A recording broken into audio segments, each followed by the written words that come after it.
Hujan sore itu turun deras sekali dan di bawah guyuran air. Saya berdiri sendirian di pinggir jalan dengan motor butut yang mati total. Saya menelpon suami saya, memohon dijemput. Tapi jawaban yang saya terima bukan pertolongan. Suami saya bilang, mobil mewah di garasi terlalu sayang dipakai untuk menjemput istri yang cuma bawa motor rongsokan. Yang dia tidak tahu, mobil mewah itu milik saya dan ayah saya, orang yang mereka kira sopir. Sebentar lagi akan mengetuk pintu rumah itu. Halo, sahabat semua. Selamat datang kembali. Sebelum kita masuk ke cerita, jangan lupa nyalakan lonceng dan tulis nama serta kota kalian di kolom komentar. Cerita kali ini akan menyentuh hati. Tentang seorang perempuan yang dihina habis-habisan karena dikira miskin. Padahal kenyataannya jauh berbeda. Siapkan hati kalian, karena di akhir cerita, semua akan berubah dalam satu malam. Nama saya Anindya, 26 tahun.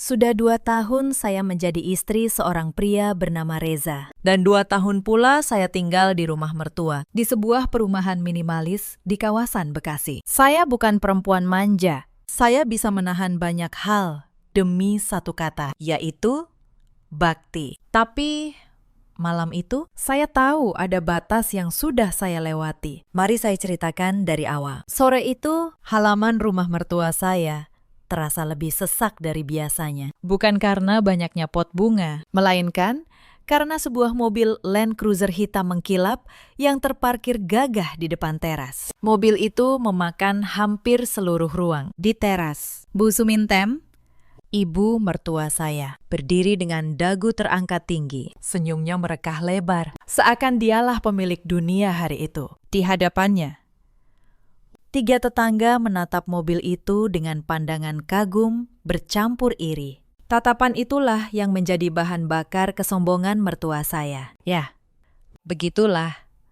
Suara Bu Suminten terdengar lantang. Sengaja dikeraskan agar seluruh kompleks bisa mendengar. Tangannya menepuk-nepuk kap mesin mobil itu dengan bangga, seolah sedang menepuk pundak seorang pahlawan. Si Reza itu memang pekerja keras, baru 2 tahun menikah. Karirnya langsung melesat.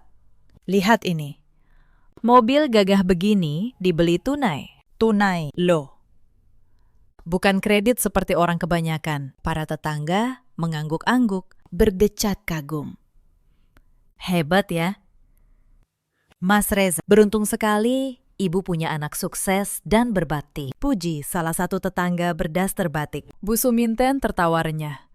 Tawa yang terdengar memekakkan telinga bagi seseorang yang sedang berdiri mematung di balik pintu dapur. Seseorang itu adalah saya. Jelas dong.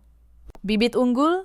Ya begini hasilnya. Reza dari kecil sudah kelihatan bakatnya. Beda sama. Bu Suminten sengaja menggantung kalimatnya. Lalu melirik sinis ke arah pintu yang sedikit terbuka. Anindya, kamu ngapain saja di dalam? Tamu sudah haus dari tadi. Mana minumannya? Lambat sekali kerjamu. Saya yang sedari tadi menahan napas, tersentak kaget. Dengan tergesa, saya mengangkat nampan berisi 5 gelas teh manis hangat. Tangan saya sedikit gemetar, bukan karena nampan itu berat, melainkan karena beban yang menghimpit dada saya setiap kali mendengar nada suara mertua saya. Saya melangkah keluar, berusaha menyunggingkan senyum sopan, meski hati saya perih. Saya mengenakan daster rumahan sederhana yang warnanya sudah pudar, sangat kontras dengan Bu Suminten yang sore itu memakai gamis sutra dan perhiasan emas yang bergelantungan di leher serta pergelangan tangannya. Maaf, tadi airnya baru mendidih, jadi harus menunggu sebentar, ucap saya pelan. Sambil meletakkan gelas-gelas itu satu persatu dengan hati-hati, Bu Suminten mendengus kasar. Alasan saja kamu bisa, bilang saja malas. Lihat tuh suamimu, kerja banting tulang siang malam, sampai bisa beli mobil mewah. Masa istrinya bikin teh saja leletnya minta ampun? Harusnya kamu bersyukur bisa numpang hidup enak di sini. Saya menunduk dalam, menelan ludah yang terasa pahit. Mata saya melirik sekilas ke arah Land Cruiser hitam yang berkilau ditimpa cahaya sore. Ada rasa sesak yang aneh setiap kali saya melihat benda itu. Bukan kagum seperti para tetangga, melainkan kecewa yang dalam, dan sebuah rahasia besar yang saya pendam sendiri. Karena saya tahu betul asal-usul mobil itu. Mobil itu sama sekali bukan hasil keringat Reza, bukan bonus tahunan kantornya, seperti yang digembar-gemborkan mertua saya. Mobil itu adalah hadiah ulang tahun pernikahan dari ayah saya, Pak Wibowo. Baru dikirim minggu lalu. Ayah memberikannya agar putri kesayangannya bisa bepergian dengan nyaman dan aman. Tidak perlu kepanasan atau kehujanan naik motor butut lagi. Namun saat mobil itu tiba, Reza memegang tangan saya dan memohon dengan wajah memelas. "Anin, tolong ya. Bilang ke ibu kalau ini hasil kerjaku. Aku malu kalau ibu tahu aku masih dibantu mertua terus. Biar ibu sedikit bangga sama aku sebagai kepala keluarga. Lagi pula, harta orang tuamu kan jadi harta suami juga. Sama saja. Kan?" Kata-kata manis Reza waktu itu meluluhkan hati saya. Demi menjaga harga diri suami di mata ibunya, saya rela berbohong. Saya rela membiarkan mereka mengakui mobil pemberian ayah saya itu sebagai simbol kesuksesan. Tapi balasan yang saya dapatkan bukan ucapan terima kasih, melainkan penghinaan yang semakin menjadi-jadi setiap hari. "Anindya." Seruan tajam Bu Suminten membuyarkan lamunan saya. "Kamu ngapain bengong di situ? Minggir! Jangan dekat-dekat mobil itu. Nanti baret kena nampan kotormu. Itu catnya mahal. Kalau lecet sedikit, gajimu setahun jadi babu juga tidak akan cukup buat memperbaikinya. Istri benalu seperti kamu mana paham barang mewah." Para tetangga tertawa kecil, mengira itu hanya gurauan akrab antara mertua dan menantu. Tapi bagi saya, itu adalah pukulan telak di ulu hati. Saat itu juga, Reza keluar dari rumah dengan pakaian rapi dan wangi parfum. Dia mendengar jelas ucapan ibunya. Namun laki-laki itu hanya diam, malah sibuk membetulkan letak jam tangannya. Berpura-pura tidak mendengar istrinya direndahkan di depan umum. Reza berjalan melewati saya begitu saja, tanpa menoleh. Lalu, duduk di samping ibunya dengan senyum bangga. "Iya, doakan saja rezeki saya lancar terus, biar bisa beli aset lain," ucap Reza percaya diri. Tanpa sedikit pun rasa bersalah pada saya yang masih berdiri kaku, memegang nampan kosong di sudut teras. Saya menatap punggung suami saya dengan mata yang basah. Di dalam hati, saya menjerit, "Itu mobil dari ayahku. Kenapa kamu tega membiarkan ibumu menghinaku di depan barang pemberian ayahku sendiri?" Tapi jeritan itu hanya bergema di ruang hampa dalam dada, tak tersampaikan. Saya memilih mundur perlahan, kembali masuk ke dalam rumah yang terasa semakin dingin dan asing. Sebenarnya, malam badai itu bukanlah penghinaan pertama. Itu hanya puncak dari ratusan luka kecil yang saya kumpulkan selama 2 tahun. Saya masih ingat bulan-bulan pertama saya menjadi menantu. Saat itu saya masih membawa beberapa perhiasan pemberian almarhumah ibu saya. Cincin emas kawin, gelang kecil, dan kalung tipis. Barang-barang yang nilainya bukan pada harganya, melainkan pada kenangannya. Suatu sore, Bu Suminten masuk ke kamar saya tanpa mengetuk. Matanya langsung tertuju pada kotak perhiasan kecil di meja rias. "Anindya, kamu ini menumpang di rumah orang. Kok masih pamer emas?" ujarnya sinis. "Vina butuh modal buka usaha online. Lebih baik perhiasanmu itu dijual saja. Kamu kan istri benalu, tidak pantas pakai emas. Toh nanti kalau Reza sukses, kamu bisa beli yang lebih bagus." Saya menolak dengan halus. Saya bilang itu kenangan dari ibu saya yang sudah tiada. Tapi Bu Suminten malah marah besar. Ia menuduh saya pelit, sombong, dan tidak tahu balas budi. Reza, yang saya harap membela, justru berkata, "Sudah, Anin, berikan saja ke ibu. Masa sama keluarga sendiri perhitungan?" Akhirnya, demi menghentikan keributan, saya menyerahkan gelang dan kalung peninggalan ibu saya. Hanya cincin kawin yang saya pertahankan mati-matian. Uang hasil penjualannya pun tidak pernah dipakai Vina untuk usaha. Habis untuk membeli tas dan jalan-jalan bersama teman-temannya. Malam itu, saya menangis diam-diam, memeluk bantal. Saya merasa kehilangan bagian terakhir dari ibu saya. Tapi saya tidak berani bercerita kepada ayah. Saya takut beliau marah dan memaksa saya pulang. Saya masih percaya kalau saya sabar, sedikit lagi, semua akan membaik. Ternyata kesabaran saya hanya membuat mereka semakin berani. Ada lagi satu kejadian yang sampai sekarang masih membekas. Suatu hari, Vina sedang asik bermain ponsel sambil memegang vas bunga keramik kesayangan Bu Suminten. Vas itu mahal, katanya warisan dari nenek. Karena ceroboh, Vina menjatuhkannya. Vas itu pecah berkeping-keping di lantai. Mendengar suara pecahan, Bu Suminten berlari dari dapur. Wajahnya merah padam. "Siapa yang memecahkan vas ibu?" teriaknya. "Vina." Dengan wajah tanpa dosa, langsung menunjuk ke arah saya yang kebetulan sedang membersihkan jendela di dekat situ. "Mbak Anindya." "Bu, tadi dia ngepel kurang hati-hati, kesenggol sapunya," ujar Vina enteng. Saya terkejut. "Bukan, Bu. Saya tidak menyentuhnya. Tadi Vina yang diameter," bentak Bu Suminten. "Sudah merusak, masih berani menyalahkan adik iparmu. Vas itu warisan, Anindya, tidak ternilai harganya. Gajimu jadi babu pun tidak akan cukup menggantinya. Dasar menantu pembawa sial, sejak kamu masuk ke rumah ini, semua jadi berantakan. Saya hanya bisa terdiam. Membela diri pun percuma. Di rumah itu, perkataan saya tidak pernah punya harga." Vina hanya tersenyum kecil di belakang ibunya, lalu kembali bermain ponsel seolah tidak terjadi apa-apa. Sejak hari itu, saya belajar satu hal pahit. Di rumah ini, saya bukan menantu. Saya bukan istri. Saya hanya pesuruh yang kebetulan bernama Anindya. Saya menelan semua itu. Setiap pagi saya bangun sebelum matahari terbit untuk menyiapkan sarapan. Setiap malam saya tidur paling akhir setelah semua piring dicuci. Saya makan dengan lauk seadanya, sementara mereka menikmati hidangan mewah. Tubuh saya yang dulu berisi perlahan menjadi kurus. Pipi saya yang dulu gembul kini cekung. Tapi tidak satu pun dari mereka yang peduli. Bagi mereka, selama ada yang melayani, selama ada yang bisa dihina untuk menaikkan harga diri mereka, saya berguna.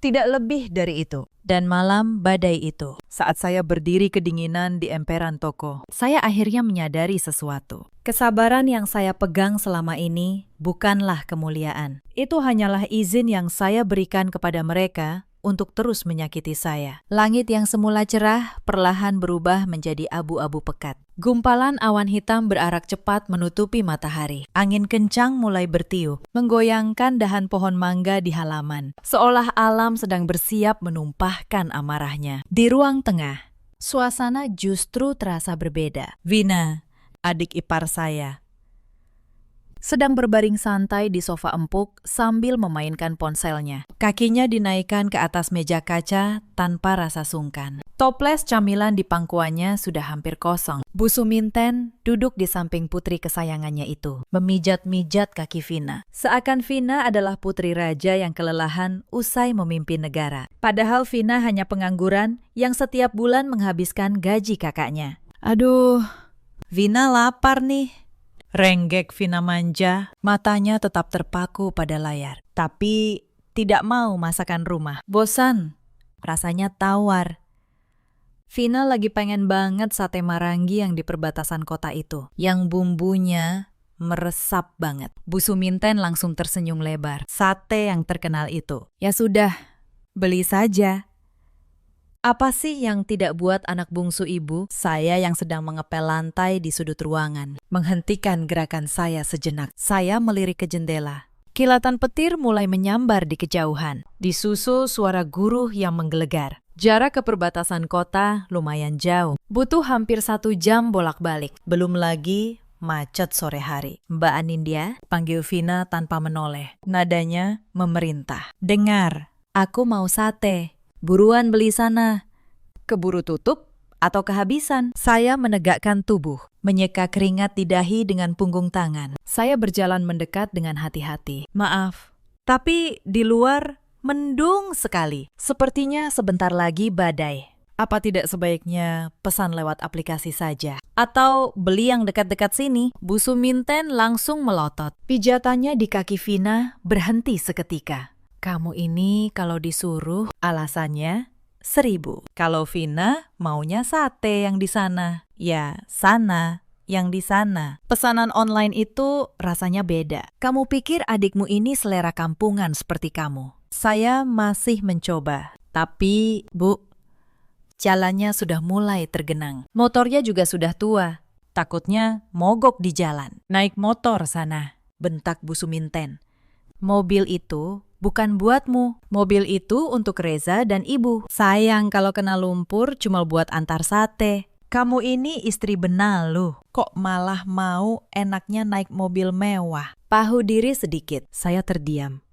Dada saya naik turun menahan sesuatu yang panas di tenggorokan. Ironisnya, Land Cruiser pemberian ayah saya berdiri gagah di depan rumah, siap melindungi siapa saja dari panas dan hujan. Tapi pemilik sejatinya justru diusir keluar, menembus badai dengan motor rongsokan. Saya mengambil jaket tipis, memakai helm yang kaca depannya sudah buram, lalu menyalakan mesin motor tua itu. Suaranya menderu, kasar, mengepulkan asap putih tipis. Saat saya melajukan motor keluar gerbang, tetes air hujan pertama jatuh membasahi pipi saya, menyatu dengan air mata yang tak sanggup lagi saya tahan. Saya pergi bukan karena takut pada mertua, tapi karena saya masih memegang janji sebagai istri untuk berbakti. Meski bakti itu dibalas dengan racun. Di belakang saya, pintu rumah tertutup rapat, menyisakan tawa keluarga suami yang hangat dan nyaman, tanpa sedikit pun peduli pada nasib saya di luar sana. Hujan yang ditakutkan akhirnya turun juga, bukan gerimis penyantar tidur, melainkan tumpahan air bah dari langit. Angin menderu menyapu jalanan aspal yang licin. Di tengah badai itu, saya berjuang mengendalikan stang motor yang bergetar hebat. Jaket tipis saya sudah tembus air dalam hitungan detik, menempel dingin di kulit,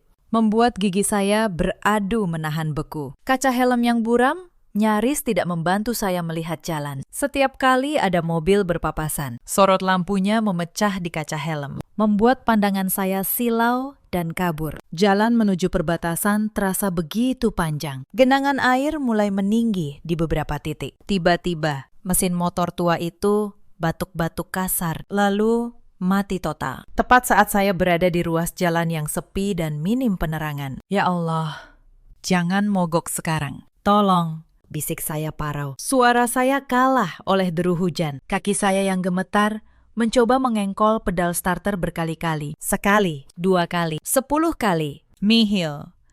Mesin itu membisu, menyerah pada usia dan dinginnya air. Saya turun dari motor, mendorong besi tua yang terasa 2 kali lebih berat itu menuju emperan sebuah toko bangunan yang sudah tutup. Saya bersandar di tiang beton yang dingin. Tubuh saya basah kuyup dari ujung rambut hingga ujung kaki. Air menetes deras dari jilbab dan baju saya, membentuk genangan kecil di sekitar kaki yang hanya beralas sandal jepit tipis. Dengan tangan yang keriput karena kedinginan, saya merogoh saku jaket, mengambil ponsel yang untungnya saya bungkus plastik. Harapan satu-satunya adalah Reza. Saya menekan nomor suami saya dengan jari gemetar. Panggilan tersambung. Terdengar nada sambung yang panjang, membuat hati saya semakin cemas. Akhirnya, telepon diangkat. Halo, apalagi sih?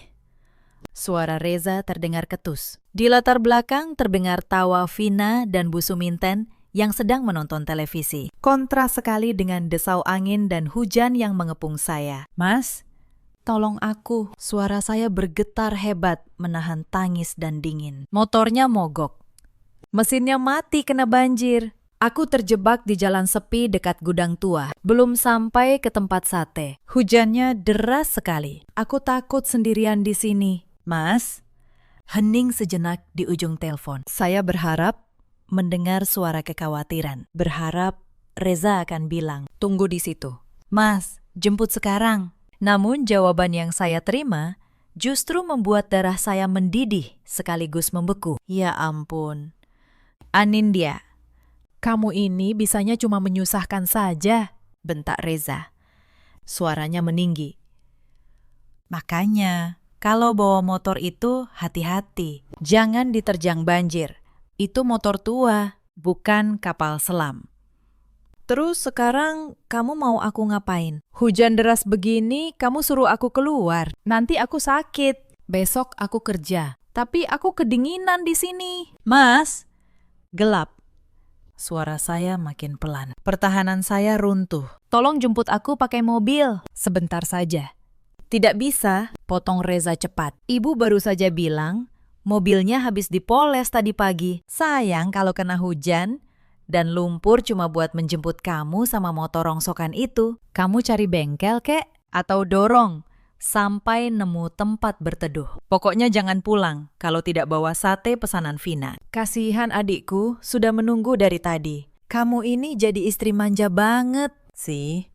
Sambungan telepon diputus sepihak. Saya menatap layar ponsel yang meredup dengan tatapan kosong. Air mata saya luruh, menyatu dengan air hujan di wajah. Rasa dingin yang menusuk tulang kini tak sebanding dengan nyeri di dada saya. Di saat saya butuh perlindungan, suami saya lebih memilih menjaga cat mobil daripada nyawa istrinya sendiri. Sementara itu, beberapa kilometer dari tempat saya berteduh, sebuah sedan hitam mewah melaju membelah hujan dengan kecepatan sedang namun stabil. Di kursi belakang yang nyaman dan hangat, duduk seorang pria paruh baya. Itu ayah saya, Pak Wibowo Hartanto. Pria yang biasanya tenang itu malam ini gelisah. Tangannya berkali-kali menyentuh dada kiri yang berdebar tak beraturan. Pak Haryo, panggil ayah saya pelan kepada asisten setianya yang duduk di depan. Masih jauh rumah anak saya, sekitar 20 menit lagi. Pakistan, sahut Pak Haryo. Cuaca memang sangat buruk malam ini. Sopir tidak berani terlalu ngebut. Ayah saya menatap jendela yang berembun. Perasaan saya tidak enak sejak tadi sore. Rasanya ingin cepat-cepat sampai dan memastikan Anindya baik-baik saja. Tadi saya telepon, tidak diangkat. Mungkin sedang sibuk melayani suaminya. Pakistan, ujar Pak Haryo. Tenang saja, Non Anindya pasti aman. Kan ada mobil yang Bapak kirimkan itu. Pasti mereka menjaga Non dengan baik. Ayah saya tersenyum tipis. Senyum seorang ayah yang tulus. Saya harap begitu. Saya sengaja kirim mobil itu supaya Anindya tidak perlu kepanasan atau kehujanan lagi. Saya tidak mau putri saya menderita. Kamu tahu sendiri, Haryo. Anindya itu tidak pernah minta apa-apa ke saya. Dia menikah dengan Reza pun hanya modal cinta. Tidak melihat materi. Saya cuma ingin bantu sedikit tanpa menyinggung harga diri suaminya. Ayah saya kembali menatap keluar, melihat kilatan petir menyambar langit. Beliau tidak tahu. Di saat yang sama, putri yang ia banggakan dan lindungi mati-matian itu sedang meringkuk kedinginan di emperan toko, menangis sendirian. Sementara mobil pemberiannya sedang dielus orang lain di garasi yang kering. Firasat seorang ayah memang tidak pernah salah. Hanya saja, kenyataannya jauh lebih pahit dari yang bisa ia bayangkan. Di tempat saya berteduh, dingin semakin menusuk. Saya sudah hampir kehilangan harapan ketika sebuah lampu motor mendekat dan berhenti. Seorang bapak tua penjual gorengan keliling yang baru selesai berjualan melihat saya menggigil. Astagfirullah, Nak. Kenapa di sini sendirian malam-malam begini? Tanyanya cemas. Saya menjelaskan dengan suara bergetar. Bapak itu tanpa banyak bicara melepas jas hujannya dan menyampirkan ke pundak saya. Lalu ia membantu mendorong motor saya ke bengkel kecil langganannya yang masih buka. Sabar ya. Nak, orang sabar itu disayang yang di atas. Yang sekarang menyakiti. Nanti pasti dapat balasannya. Ujar bapak itu lembut. Air mata saya kembali jatuh. Tapi kali ini bukan karena sakit hati, melainkan karena keajaiban kecil bernama kebaikan dari orang asing. Orang yang sama sekali tidak berhutang apapun kepada saya, justru menolong. Sementara suami dan keluarga yang seharusnya melindungi, malah membuang saya seperti sampah sambil menunggu motor diperbaiki. Saya duduk di bangku kayu bengkel. Tubuh saya masih basah. Saya menatap ponsel. Ada satu panggilan tak terjawab dari nomor yang sudah lama tidak saya hubungi. Nomor ayah saya. Jari saya bergetar di atas layar. Selama 2 tahun, saya selalu menyembunyikan penderitaan saya dari ayah. Saya tidak ingin beliau khawatir. Saya tidak ingin beliau tahu bahwa pernikahan yang dulu saya perjuangkan ternyata berakhir seperti ini. Tapi Malam itu, untuk pertama kalinya, pertahanan saya benar-benar runtuh. Saya menekan tombol panggil di seberang kota, di rumah mertua saya. Suasana justru terasa hangat dan meriah. Beberapa ibu tetangga, teman satu arisan Bu Suminten, sedang tertawa-tawa sambil menikmati kue-kue basah yang tersaji di meja. Mereka sengaja berkumpul, berlindung dari hujan sembari memandangi Land Cruiser hitam yang terparkir gagah di depan mata. Seolah mobil itu adalah monumen kebanggaan yang wajib disembah. Bu Suminten duduk dengan kaki disilangkan, memegang cangkir teh dengan gaya yang dibuat-buat anggun. Ya begitulah. Jeng, ujarnya berseri. Namanya juga anak berbakti. Reza itu tidak tega lihat ibunya naik taksi online kalau mau pengajian. Makanya dia beli mobil ini. Katanya biar saya nyaman. Padahal saya sudah bilang tidak usah repot-repot. Tapi dia memaksa. Beruntung banget ya. Bu Suminten, sahut salah satu ibu dengan nada iri yang tak ditutupi. Sudah punya anak sukses, ganteng. Sayang orang tua lagi. Tidak seperti menantu saya, belikan daster saja, hitung-hitungan. Di tengah gelak tawa itu, tidak ada satupun dari mereka yang bertanya, di mana Anindya? Menantu yang tadi disuruh pergi membeli sate di tengah badai. Reza duduk di sudut sambil bermain ponsel. Sesekali tertawa membaca pesan dari teman-temannya. Ponselnya sempat berdering, panggilan masuk dari saya. Tapi ia hanya melirik layar, lalu mematikan getarnya, dan kembali asyik dengan obrolannya. Vina sudah lupa sama sekali dengan sate yang ia pesan. Perutnya sudah kenyang oleh camilan. Yang ia ributkan sekarang adalah tas merek terkenal yang ingin ia beli bulan depan. Menggunakan uang dari kakaknya. Tidak ada yang tahu malam itu. Sebuah sedan hitam sudah berbelok memasuki kompleks, membawa seseorang yang akan mengubah segalanya. Tapi sebelum sampai ke gerbang itu, telepon di tangan sang ayah berdering. Dan suara di seberang sana adalah suara yang selama ini ia rindukan. Kini terdengar hancur. Halo, ayah. Suara saya nyaris tidak terdengar di antara deru hujan. Anindya. Nak, ini kamu. Suara ayah saya langsung berubah cemas. Kamu di mana? Suaramu kenapa? Ayah dari tadi telepon tidak diangkat. Saya mencoba menahan tangis. Tapi begitu mendengar suara ayah, semuanya tumpah. Ayah, Anin capek. Anin capek sekali. Isak saya. Anin sekarang di bengkel pinggir jalan. Motornya mogok. Anin disuruh beli sate ke perbatasan kota. Di tengah hujan badai begini. Anin sudah telepon Mas Reza. Tapi dia tidak mau jemput. Katanya, sayang mobilnya kena lumpur. Hening di seberang. Hening yang panjang dan berat. Mobil. Suara ayah saya berubah dingin. Mobil yang ayah kirim itu. Dia tidak mau memakainya untuk menjemput istrinya yang kehujanan. Anin minta maaf. Ya, saya menangis. Selama ini, Anin tidak pernah cerita. Anin tidak mau ayah khawatir. Anin pikir kalau Anin sabar. Suatu hari, mereka akan menyayangi Anin. Tapi sudah 2 tahun. Ya, Anin lelah. Setiap hari Anin dihina. Dibilang istri, benalu. Dibilang miskin. Padahal mobil itu pemberian ayah. Tapi Anin disuruh bohong. Bilang itu hasil kerja Mas Reza. Di seberang telepon, saya bisa mendengar napas ayah saya memberat. Saya tahu, beliau sedang menahan amarah yang luar biasa. Anindya. Dengar ayah baik-baik. Suara beliau bergetar, tapi tegas. Kamu tunggu di bengkel itu. Jangan kemana-mana. Kirim ayah lokasimu lewat ponsel. Ayah suruh Pak Haryo jemput kamu sekarang. Kamu jangan pulang ke rumah itu lagi. Tidak akan pernah lagi. Tapi, ya, tidak ada tapi. Nak, potong ayah saya. Lembut namun pasti. Selama ini, ayah salah. Ayah pikir dengan memberi mobil, memberi materi. Kamu akan bahagia. Ayah tidak tahu kamu disiksa batinmu setiap hari. Sekarang biar ayah yang urus. Ayah dalam perjalanan ke rumah itu. Dan malam ini semuanya akan selesai. Telepon ditutup. Tak lama, sebuah mobil berhenti di depan bengkel. Pak Haryo turun dengan payung.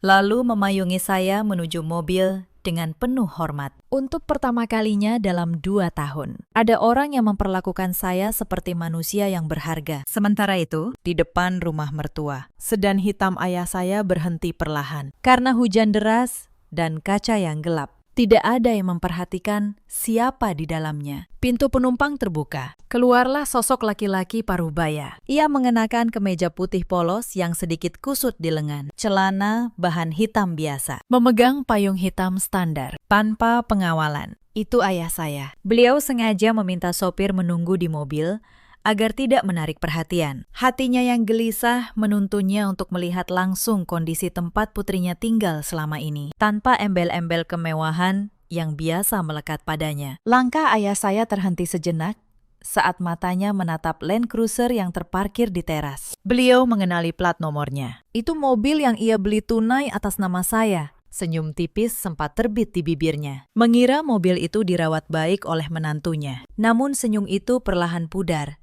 saat ia melihat ke arah teras. Ia melihat keramaian, melihat tawa, tapi tidak melihat wajah putrinya di sana. Ayah saya melangkah mendekat. Cipratan air hujan membasahi ujung celananya. Saat kakinya hendak menapak ke lantai teras yang bersih, suara melengking Bu Suminten menghentikannya. Stop di situ. Bu Suminten berdiri dari kursi, melambaikan tangan dengan gaya mengusir, seperti menghalau kucing liar. Jangan naik. Lantai baru dipel. Nanti kotor kena sepatu bapak yang penuh lumpur itu. Ayah saya tertegun. Beliau menurunkan payungnya sedikit. Bu Suminten memandangi penampilan ayah saya dari atas ke bawah dengan tatapan merendahkan. Kemeja kusut, celana biasa, payung butut. Di matanya, pria ini tidak lebih dari seorang sopir atau kurir. Mau apa?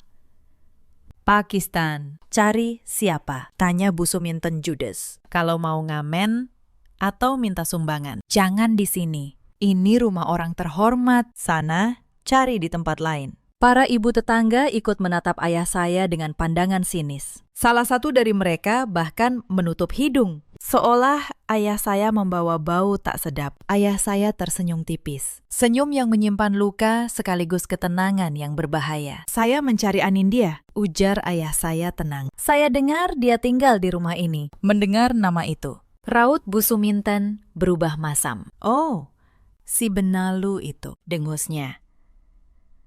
Dia tidak ada. Lagi disuruh beli sate. Memangnya bapak siapa? Saudaranya. Pantas saja, sama-sama orang susah. Anindya itu memang dari keluarga miskin. Bapaknya saja katanya cuma pegawai biasa di kampung. Sudah. Pakistan, jangan harap dapat apa-apa dari sini. Anak itu numpang hidup di rumah saya. Di teras itu, Reza yang sedari tadi diam, mulai memperhatikan. Ada sesuatu pada pria parubaya itu yang membuatnya merasa tidak nyaman. Wajah itu, sorot mata itu, sepertinya ia pernah melihatnya. Tapi di mana? Tiba-tiba ponsel Reza bergetar. Sebuah pesan masuk dari nomor kantor istrinya. Pesan dari seseorang yang mengenal mertua besar Reza. Isinya hanya satu kalimat yang membuat darah Reza membeku seketika. Mas, apakah benar Pak Wibowo Hartanto, pemilik grup perusahaan tempat saya kerja, sedang ada di rumah Mas? Beliau ayah kandung Mbak Anindya. Reza membaca pesan itu sekali, 2 kali. Wajahnya pucat pasi, ponsel di tangannya hampir terjatuh. Pak Wibowo Hartanto. Nama itu bukan nama sembarangan. Itu adalah nama yang sering muncul di majalah bisnis. Pemilik salah satu grup perusahaan properti dan logistik terbesar di negeri ini. Pria yang kekayaannya tidak terhitung lagi dengan jari. Dan pria itu yang baru saja diusir ibunya seperti pengemis. Yang baru saja dihina sebagai orang susah adalah ayah kandung dari istri yang selama ini ia rendahkan. First, Ibu. Suara Reza tercekat. Ia bangkit dari kursi dengan kaki gemetar. Ibu, tolong. Jangan bicara lagi. Bu Suminten menoleh heran. Kenapa kamu? Reza, mukamu pucat begitu. Ada apa? Reza tidak menjawab. Ia berjalan terhuyung mendekati ayah saya. Tubuhnya membungkuk. Suaranya nyaris tidak keluar. Bapak Wibowo, kan? Bapaknya Anindya. Seketika, Suasana teras yang tadi riuh berubah senyap. Para ibu tetangga saling pandang, bingung. Bu Suminten mengernyitkan dahi. Reza, kamu ngomong apa? Bapak ini cuma orang nyasar yang diameter. Bu, potong Reza.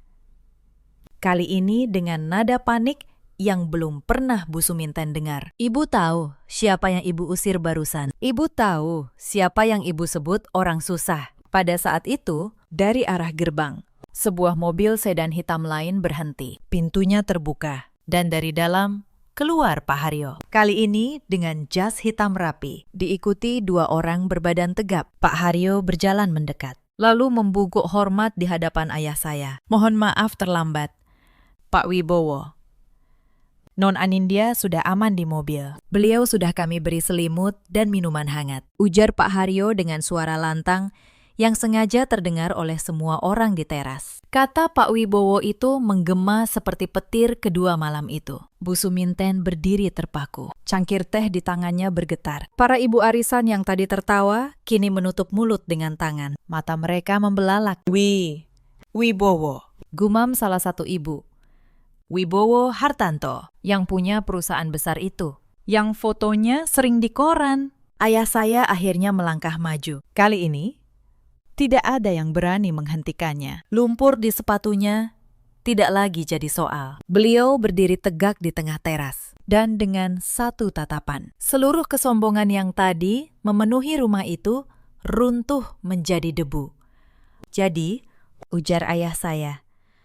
Suaranya tenang, tapi setiap katanya menusuk seperti pisau. Inilah rumah tempat putri saya tinggal selama 2 tahun. Tempat dia dipuji sebagai pembantu, dihina sebagai benalu. Dan malam ini diusir ke tengah badai hanya untuk membeli sate. Bu Suminten jatuh terduduk di kursinya. Wajahnya yang tadi angkuh, kini pucat seperti mayat. Pakistan, Pak Wibowo, saya tidak tahu. Suaranya bergetar. Kalau saya tahu, Anindya anak bapak. Saya pasti. Pasti apa? Potong ayah saya dingin. Pasti memperlakukannya dengan baik. Pasti tidak menyuruhnya mengepel sambil hamil dulu. Pasti tidak menghinanya di depan tetangga. Bu Suminten terdiam. Itulah masalahnya. Bu, lanjut ayah saya. Anda baik hanya kepada orang yang Anda kira kaya. Anda menghina orang yang Anda kira miskin. Putri saya tidak pernah menyebut siapa ayahnya, karena dia ingin dicintai apa adanya, bukan karena harta. Dan Anda gagal dalam ujian paling sederhana, yaitu memperlakukan manusia sebagai manusia. Reza berlutut di lantai teras. Air matanya tumpah. Pakistan, saya mohon, beri saya kesempatan. Saya hilaf. Saya benar-benar hilaf. Ratapnya. Saya mencintai Anindya. Saya mencintai. Ayah saya tersenyum getir. Kamu menyuruh istrimu berbohong demi harga dirimu yang palsu. Kamu membiarkan ibumu menghinanya setiap hari. Dan malam ini, saat dia terjebak badai dan memohon pertolongan, kamu lebih memilih melindungi cat mobil daripada nyawa istrimu. Itu bukan cinta, Reza. Itu adalah pengecut yang menumpang hidup di atas penderitaan orang lain. Reza tertunduk. Tidak ada lagi kata yang bisa ia ucapkan. Ayah saya menoleh kepada Pak Haryo. Haryo, urus semua dokumennya. Mulai besok pagi, siap.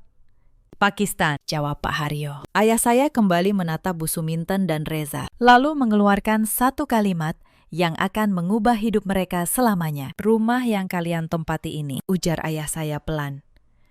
Tahukah kalian siapa pemiliknya? Bu Suminten dan Reza saling pandang dengan bingung. Rumah ini, rumah kami sendiri. Pakistan, jawab Bu Suminten ragu. Reza yang mencicilnya. Ayah saya tersenyum tipis. Beliau memberi isyarat kepada Pak Haryo, yang langsung membuka map kulit hitam dan menyerahkan selembar dokumen. 2 tahun lalu, ujar ayah saya, saat Anindya menikah. Dia bercerita bahwa kalian kesulitan mencicil rumah ini. Cicilannya nyaris macet, dan rumah ini hampir disita bank. Anindya datang ke saya, menangis, meminta bantuan.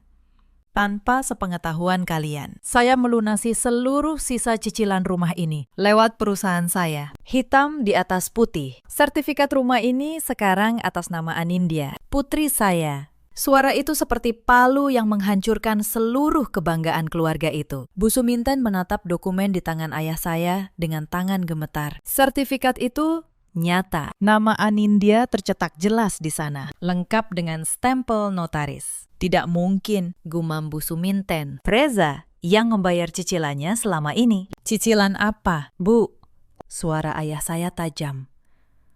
Sudah lunas sejak 2 tahun lalu. Uang yang setiap bulan Reza kira sebagai cicilan sebenarnya hanya masuk ke rekeningnya sendiri, lalu dipakai untuk membeli barang mewah dan memanjakan adiknya. Selama ini, kalian hidup nyaman di rumah yang sudah menjadi milik menantu yang kalian hina. Reza terduduk lemas, wajahnya hancur. Semua kebohongan yang ia rangkai selama ini kini berbalik menghantamnya sendiri. Saya tidak akan menuntut kalian, lanjut ayah saya.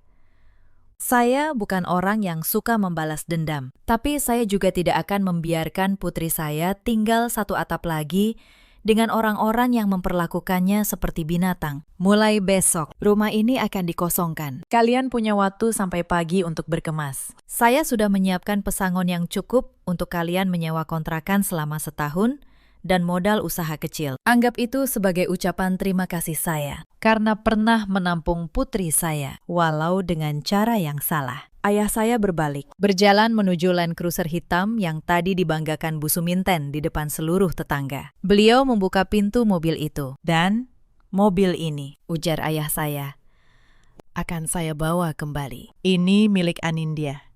Bukan simbol kesuksesan kalian. Tidak pernah. Mesin Land Cruiser menyala. Ban mobil itu melindas genangan air, membawa pergi simbol kebanggaan palsu keluarga itu. Di teras, Reza dan Bu Suminten hanya bisa menatap lampu belakang mobil yang semakin mengecil, lalu menghilang di tikungan. Para ibu tetangga yang tadi memuji, kini terdiam. Satu persatu mereka pulang tanpa berani menatap mata Bu Suminten. Kemewahan yang besok pagi akan lenyap, menyisakan penyesalan yang terlambat. Hujan pun berhenti, seolah alam telah selesai membersihkan kotoran di tempat itu. Cahaya matahari pagi menerobos masuk melalui celah jendela kamar yang besar dan mewah, menyapu lembut wajah saya yang masih terlelap dengan tenang. Untuk pertama kalinya dalam 2 tahun, saya tidur tanpa rasa cemas, tanpa takut dibentak karena bangun kesiangan, tanpa mimpi buruk tentang cucian piring yang menumpuk. Saya perlahan membuka mata, menatap langit-langit kamar yang tinggi berhiaskan lampu gantung kristal. Saya menyadari, saya tidak lagi berada di kamar sempit dan pengap di rumah Reza, melainkan di rumah masa kecil saya, rumah ayah saya. Sementara itu, di seberang kota, pagi terasa seperti penghakiman bagi penghuni rumah di Jalan Melati. Tepat pukul 7. Pak Haryo dan timnya sudah berdiri di depan gerbang. Tidak ada kekerasan, tidak ada teriakan, hanya ketegasan yang dingin. Waktunya habis. Pak Reza, Bu Suminten, ujar Pak Haryo datar sambil melihat jam tangannya. Silahkan tinggalkan kunci rumah di meja. Truk untuk barang pribadi sudah menunggu di depan. Bu Suminten keluar dengan mata bengkak dan wajah sembab. Ia menyeret koper besar dengan langkah gontai. Tidak ada lagi gamis sutra atau perhiasan emas yang biasa ia pamerkan. Pagi itu, ia hanya memakai daster kusut. Tampak 10 tahun lebih tua dari usianya. Di belakangnya, Vina berjalan menunduk, menutupi wajah dengan ujung kerudung, menghindari tatapan para tetangga yang sudah berkumpul seperti menonton sirkus. Reza keluar terakhir. Ia sempat berhenti di teras, menatap kosong ke arah garasi yang kini melompong. Tidak ada lagi mobil mewah yang ia banggakan. Rumah yang selama ini ia klaim sebagai hasil keringatnya, kini harus ia tinggalkan karena kebohongan yang ia rangkai sendiri. Lihat, diusir beneran, bisik seorang ibu tetangga. Cukup keras. Suara yang dulu memuji, kini berbalik menjadi pedang. Makanya, jangan sombong. Ternyata, semua punya menantunya. Kasihannya si Anindya, untung sudah diselamatkan ayahnya. Bisikan itu terasa lebih menyakitkan daripada tamparan. Saat taksi yang membawa mereka mulai bergerak menjauh, Reza menoleh ke belakang untuk terakhir kali. Ia melihat Pak Haryo menutup gerbang rumah itu dan menggemboknya dengan rantai besar. Bunyi gembok itu seolah mengunci masa depan cerah yang telah ia sia-siakan. Ia kehilangan istri yang tulus, kehilangan rumah, dan kehilangan kehormatannya sebagai laki-laki, hanya demi mengejar pujian semu ibunya. Di dalam taksi yang hening, tangis penyesalan. Reza pecah tanpa suara, namun terlambat. Sangat terlambat. Kembali ke rumah ayah saya. Saya berjalan menuruni tangga melingkar menuju ruang makan. Aroma nasi goreng mentega kesukaan saya tercium harum. Di ujung meja makan panjang dari kayu jati, ayah saya sudah duduk menunggu. Beliau tersenyum lebar saat melihat saya turun. Tidak ada jas formal, hanya kaos santai. Tapi wibawanya sebagai ayah yang penuh kasih terasa begitu kuat. Selamat pagi, Tuan Putri, sapa ayah saya. Tidurmu nyenyak. Saya tersenyum.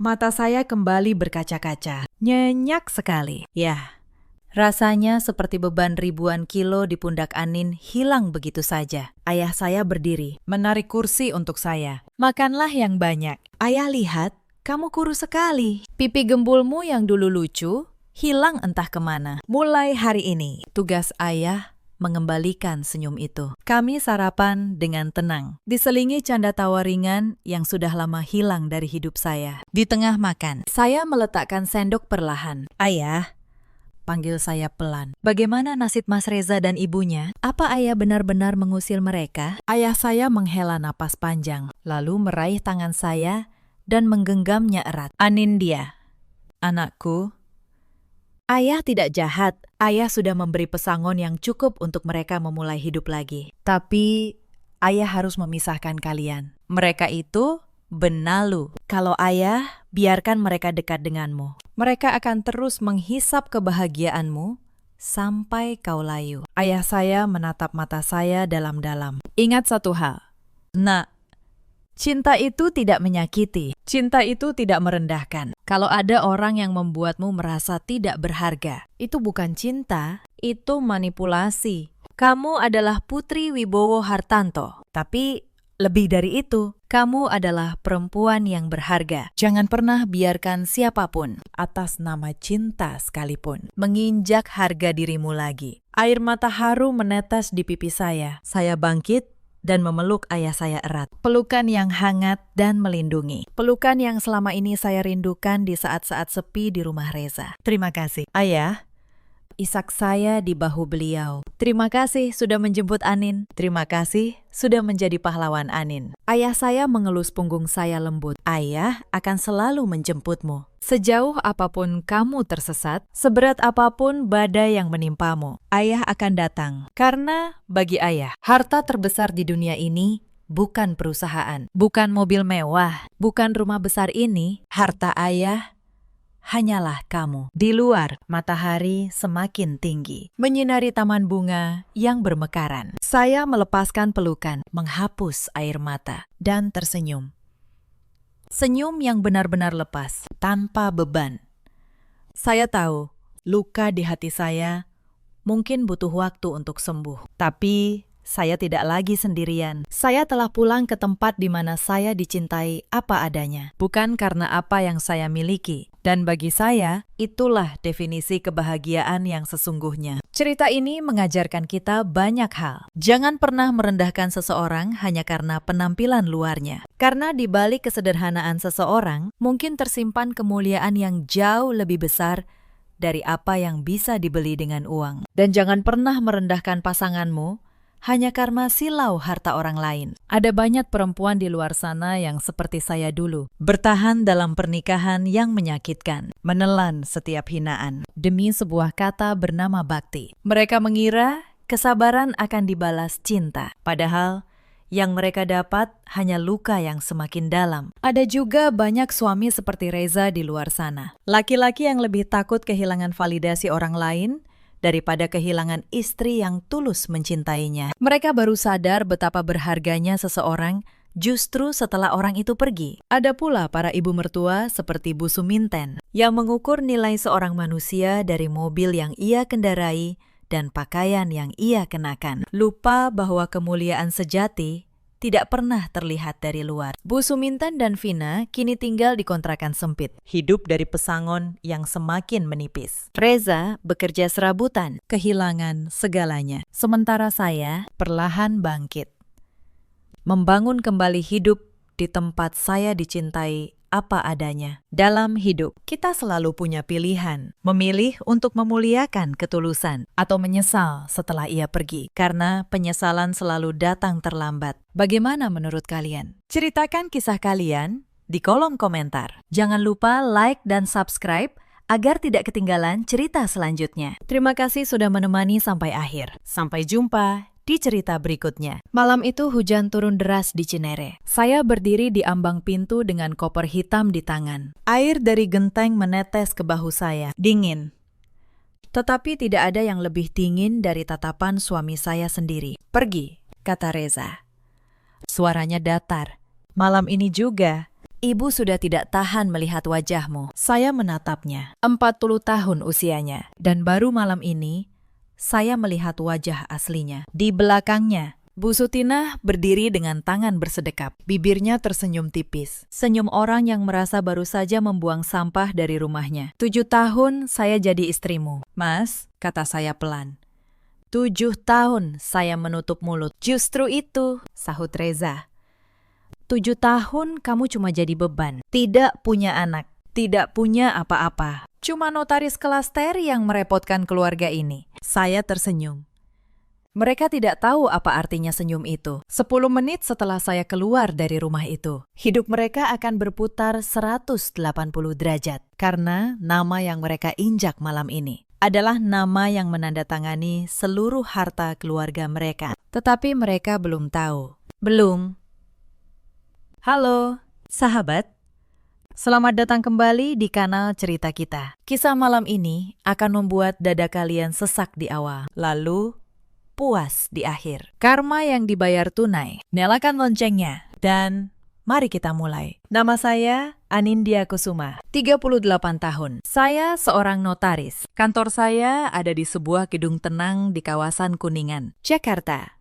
Sudah 12 tahun saya memegang stempel itu. Sudah 12 tahun pula tanda tangan saya menjadi penentu sah atau tidaknya sebuah akta. Orang mengira pekerjaan notaris hanya membubuhkan cap di atas kertas. Mereka salah. Seorang notaris memegang rahasia. Siapa pemilik apa? Siapa berutang kepada siapa? Surat mana yang asli?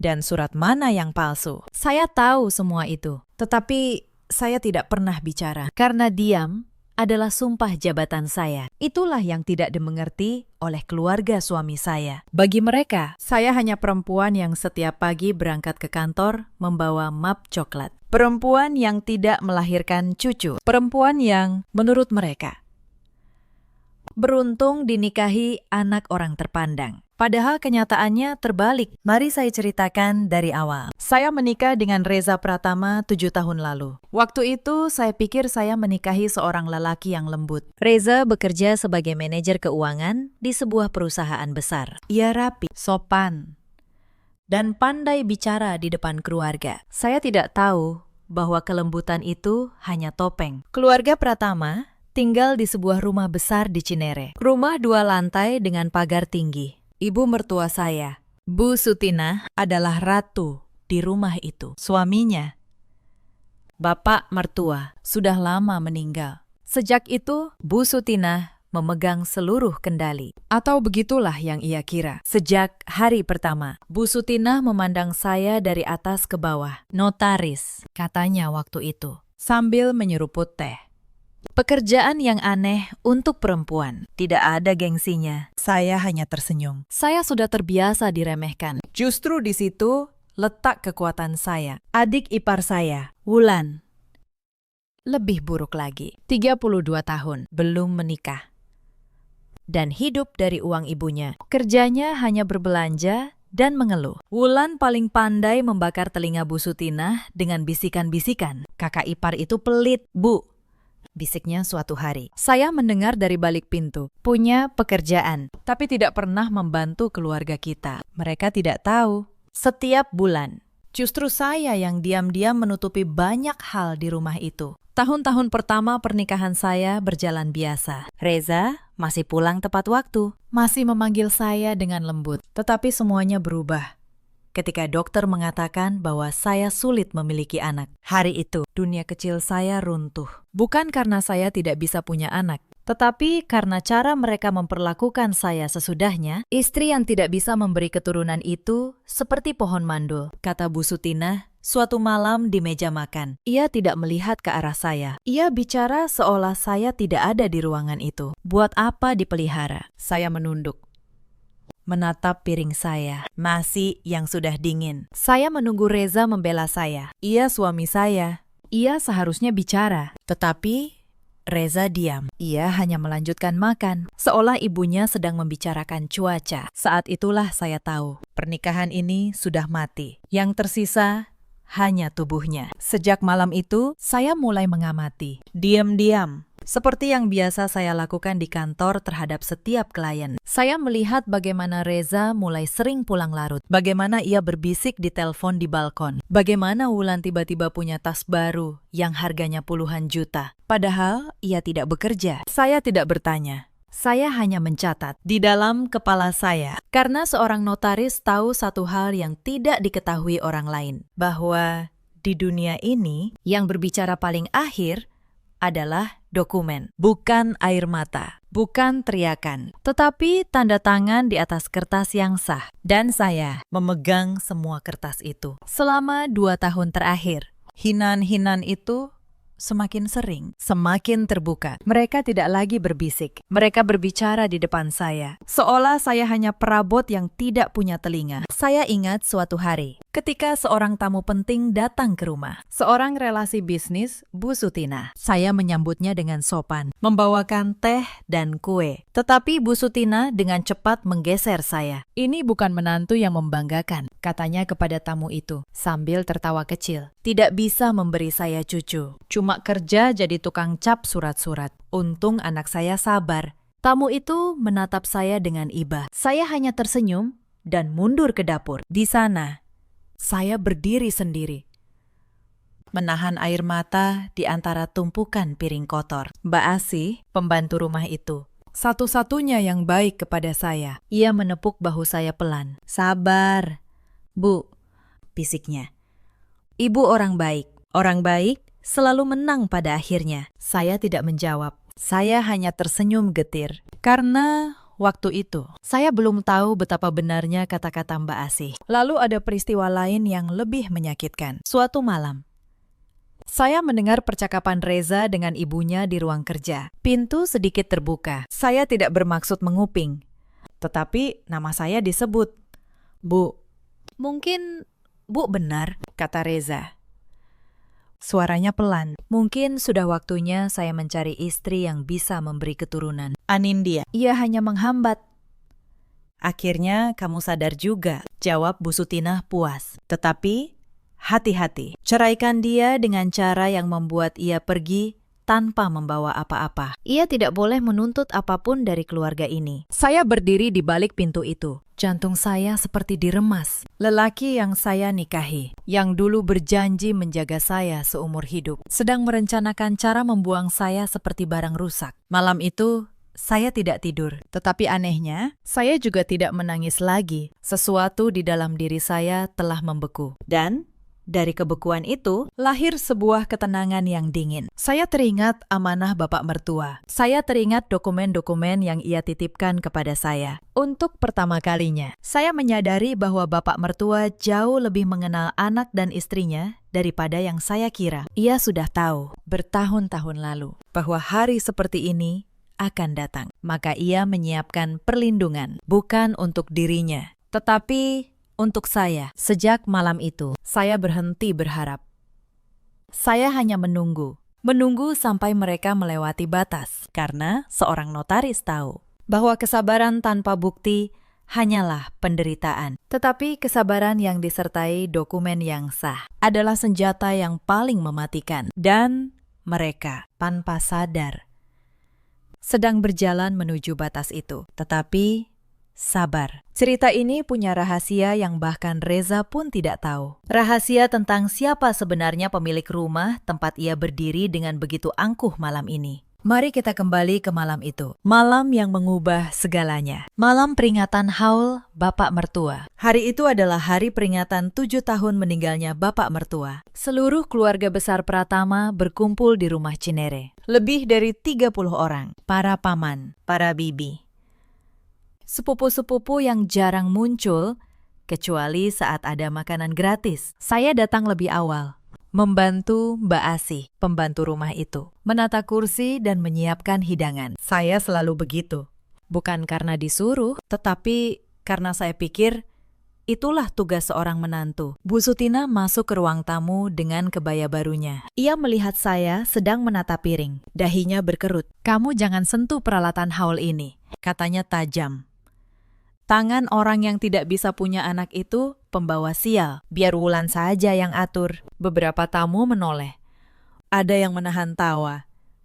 Saya berdiri pelan, meletakkan piring itu, lalu mundur ke sudut ruangan. Itu insiden pertama. Saya disingkirkan dari meja persembahan di rumah saya sendiri, dan tidak ada satupun yang membela. Tetapi malam itu baru saja dimulai. Acara doa berjalan khidmat. Setelah selesai, para tamu mulai menikmati hidangan. Saya berdiri di belakang, mengawasi gelas-gelas kosong agar segera diisi. Saat itulah terdengar suara pecahan keras dari ruang tengah. Sebuah bingkai foto besar Bapak Mertua jatuh dari meja altar. Kacanya pecah, berserakan di lantai. Semua mata mencari siapa yang bersalah. Wulan berdiri di dekat meja itu. Wajahnya panik sebentar. Lalu, dalam sepersekian detik, matanya berubah licik. Ia menunjuk ke arah saya. "Itu kakak ipar yang menjatuhkannya," jeritnya. Saya lihat sendiri. Dia menyenggolnya dengan sengaja. Saya membeku. Saya berdiri 5 meter dari meja itu. Saya bahkan tidak menyentuhnya. "Saya tidak melakukannya," kata saya. "Tenang, jangan bohong." Bu Sutinah berdiri dari kursinya. Wajahnya merah. "Di hari haul ayah mertuamu, kamu berani merusak fotonya. Dasar menantu durhaka." Itu insiden kedua. Saya dituduh menjatuhkan foto yang tidak pernah saya sentuh. Di depan 30 pasang mata, saya melihat ke arah Reza, mencari pertolongan. Tetapi suami saya hanya menatap saya dengan dingin. Lalu ia memalingkan wajah.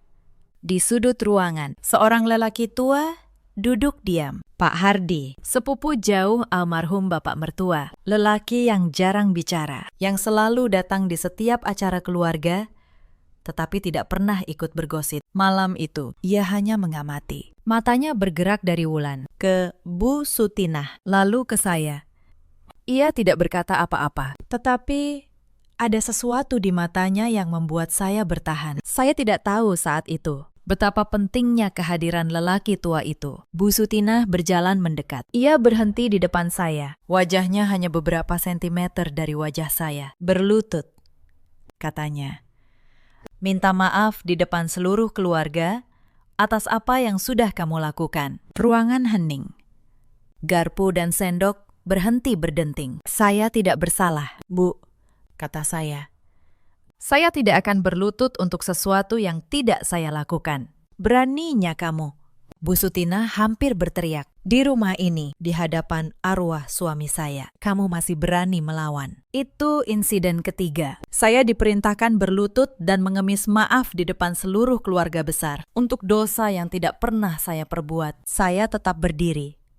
Punggung saya tegak. Itu membuat mereka semakin marah. Di antara para tamu, ada yang mulai berbisik. Seorang bibi tua menggelengkan kepala. "Menantu zaman sekarang memang keras kepala," katanya cukup keras agar saya dengar. Yang lain mengangguk setuju. Tidak ada satupun yang mau melihat kebenaran. Mereka hanya ingin melihat saya hancur. Karena itu, lebih menghibur daripada keadilan. Saya memandang wajah-wajah itu satu persatu. Wajah-wajah yang selama 7 tahun saya layani dengan hormat di setiap acara keluarga. Wajah-wajah yang dulu memuji masakan saya, yang dulu meminta bantuan saya saat butuh sesuatu. Kini, mereka semua berdiri di pihak yang menghina saya. Karena di mata mereka, saya hanyalah perempuan tanpa kuasa. Betapa cepat manusia berbalik, pikir saya.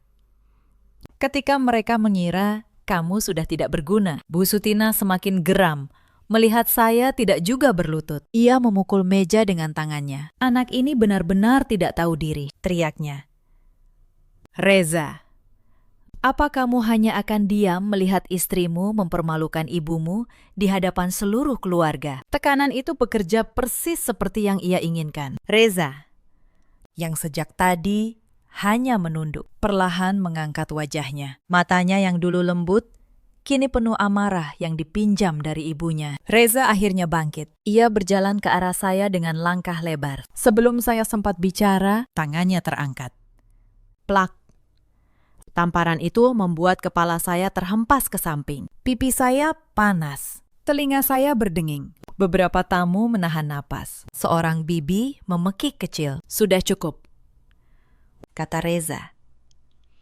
Gemetar menahan amarah. Saya malu punya istri seperti kamu, mempermalukan keluarga di hadapan semua orang. Ia merogoh sakunya, mengeluarkan sebuah map. Dari dalam map itu, ia menarik beberapa lembar kertas dan melemparkannya ke meja di depan saya. Tanda tangani, katanya. Surat cerai. Malam ini juga, saya sudah muak.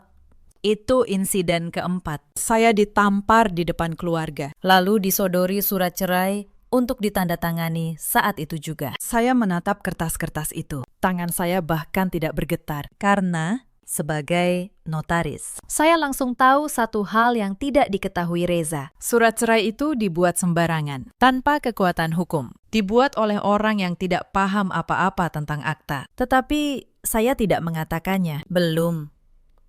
Saya hanya menatap Reza. Kamu yakin ingin saya tanda tangani malam ini? Cepat, bentaknya. Sebelum saya menjawab, Wulan kembali bersuara. Kali ini lebih keji. Bu, coba periksa, katanya sambil berjalan ke arah Bu Sutina. Gelang emas ibu yang di kamar. Tadi saya lihat masih ada. Sekarang sudah tidak ada di tempatnya. Bu Sutina terkesiap. Ia bergegas ke kamarnya, lalu kembali dengan wajah menyala. Hilang, teriaknya. Gelang emas saya 30 gram hilang. Pasti dia yang ambil. Sudah mau diusir, sekalian mencuri. Itu insiden kelima. Saya dituduh mencuri gelang emas 30 gram milik ibu mertua saya. Tuduhan yang muncul tepat saat saya akan diceraikan. Saya hampir tertawa, begitu rapi rencana mereka. Begitu yakin bahwa saya hanya perempuan lemah yang bisa diinjak sesuka hati. Geledah tasnya, perintah Bu Sutina. Wulan langsung menyambar tas saya. Ia membongkar isinya di atas meja, di depan semua orang. Tentu saja tidak ada gelang di sana. Tetapi mereka tidak peduli pada kebenaran. Mereka hanya butuh alasan. Mungkin sudah disembunyikan, kata Wulan. Orang seperti dia pasti licik. Di tengah keributan itu, seorang sepupu Reza yang masih muda, namanya Dimas, mencoba bicara. Tante, mungkin kita periksa dulu baik-baik. Jangan langsung menuduh. Diam kamu, potong Bu Sutinah tajam. Kamu masih kecil, tidak tahu urusan orang dewasa. Jangan ikut campur. Dimas terdiam, menunduk. Saya melihat ada rasa tidak enak di wajahnya, tetapi ia terlalu muda dan terlalu takut untuk melawan seluruh keluarga. Begitulah cara orang-orang seperti Bu Sutinah berkuasa. Mereka membungkam setiap suara kebenaran sebelum suara itu sempat tumbuh. Saya melihat semua itu dengan tenang. Saya mencatatnya, setiap wajah, setiap kata, karena saya tahu suatu hari nanti semua ini akan kembali kepada mereka. Reza menarik lengan saya dengan kasar. Sudah, saya tidak mau dengar lagi. Keluar dari rumah ini sekarang. Malam ini juga, ia menyeret saya ke arah pintu. Saya tidak melawan. Saya membiarkan tubuh saya didorong, sementara kepala saya tetap dingin. Di luar, hujan sudah turun deras. Reza membuka pintu, lalu mengambil koper saya yang sudah disiapkan entah sejak kapan. Ternyata mereka memang sudah merencanakan ini. Koper itu dilempar ke teras. Roda-rodanya berderak di lantai basah. Pergi, kata Reza lagi. Dan jangan pernah kembali. Itu insiden keenam. Saya diusir ke tengah hujan dengan koper yang dilempar di malam hall. oleh suami saya sendiri. Saya melangkah ke teras. Air hujan langsung membasahi rambut saya. Di belakang saya, pintu rumah masih terbuka. Para tamu berdiri di ambang, menonton seperti menonton pertunjukan. Lalu saya mendengar suara klik. Beberapa orang mengangkat ponsel mereka, merekam. Tertawa, lihat. Menantu durhaka diusir. Seseorang berseru. Suara tawa menyusul. Itu insiden ke-7. Mereka merekam penghinaan itu dengan ponsel. Sambil tertawa. Seolah penderitaan saya adalah hiburan. Saya berdiri di tengah hujan, membiarkan air membasahi seluruh tubuh saya. Tetapi anehnya, saya tidak menangis. Tidak ada lagi air mata yang tersisa untuk orang-orang ini. Hujan turun semakin deras. Dingin menusuk sampai ke tulang. Koper hitam saya tergeletak di lantai teras. Terbuka sedikit. Beberapa pakaian saya mulai basah. 7 tahun hidup saya kini muat dalam satu koper yang dilempar ke lantai. Saya menarik napas dalam-dalam. Bau tanah basah dan hujan masuk ke paru-paru saya. Untuk sesaat, saya merasa seperti melihat seluruh hidup pernikahan saya dari kejauhan. Semua pengorbanan, semua malam yang saya habiskan menahan tangis, semua pagi yang saya mulai dengan senyum palsu. Semuanya berakhir di teras ini, di bawah guyuran hujan, di hadapan orang-orang yang menertawakan saya. Tetapi di dalam kebekuan itu, saya merasakan sesuatu yang lain. Bukan kesedihan, bukan keputusasaan, melainkan kebebasan. Untuk pertama kalinya dalam 7 tahun, saya tidak lagi harus berpura-pura, tidak lagi harus tersenyum kepada orang yang membenci saya. Beban yang selama ini menindih dada saya perlahan terangkat. Saya menoleh sekali lagi ke dalam rumah, dan saat itulah pandangan saya bertemu dengan Pak Hardi. Lelaki tua itu berdiri di belakang kerumunan. Ia tidak ikut tertawa. Ia tidak mengangkat ponsel. Ia hanya menatap saya. Lalu, sangat pelan, ia mengangguk sekali, seolah berkata, "Sekarang, waktunya." Itu insiden ke-8. Di tengah semua kebencian, satu pasang mata dia mengamati, menunggu saya mengambil keputusan. Saya mengeluarkan ponsel dari saku jas saya yang basah. Saya menekan satu nomor yang sudah saya simpan bertahun-tahun untuk momen seperti ini. "Pak Gunawan," kata saya, tenang. Ketika telepon diangkat, "Maaf mengganggu malam-malam. Tolong siapkan semua dokumen properti keluarga Pratama. Dan tolong hubungi tim keamanan gedung. Besok pagi, saya ingin semuanya berjalan sesuai prosedur." Saya menutup telepon.